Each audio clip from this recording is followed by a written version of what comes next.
If I could start perhaps, Bill, at the end of the year, I'll tell you, last Sunday I joined the seminarians here in Maynooth. We decided that the Council for Vocations would treat them to a day out because in their own way they are promoters of Vocations Priesthood, but as well as that they were of great help to us here when we had a wonderful come and see weekend, Vocations weekend, where 36 men turned up here in Maynooth for a taster, see what life was like. And these are all men who have been journeying with their vocations directors. These are not 36 guys who came in off the street. And last Sunday, when I joined the seminarians here in Clonmacnoise, we went to Clonmacnoise, and with the tremendous historic significance, of course, for the whole country. But just being with the fellows and to see how happy, how normal, how cheerful, how committed they were to journeying with the Lord to priesthood.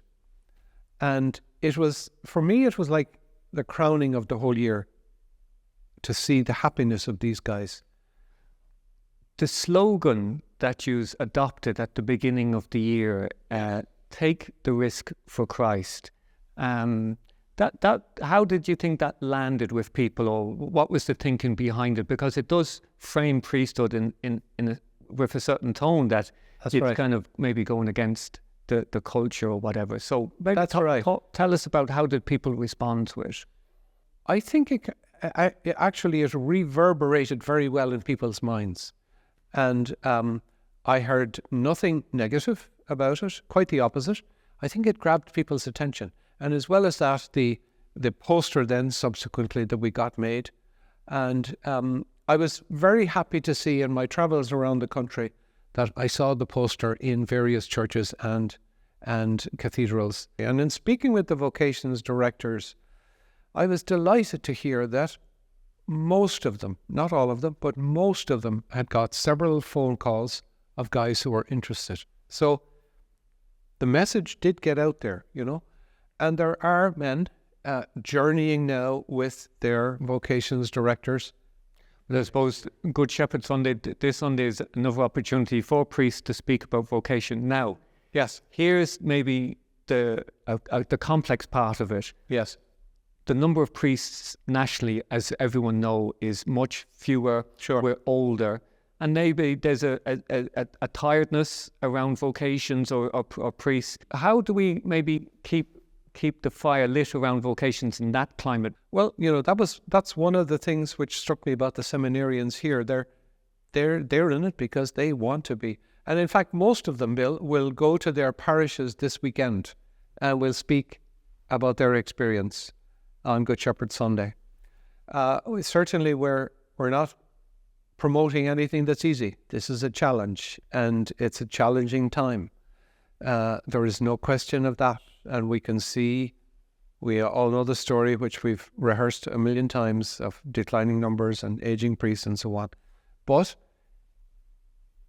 these are the times in which we have been born, and we are called to do what the Lord wants us to do right now. We won't be able to change the world, but maybe we can, through the grace of God, change a little corner of it.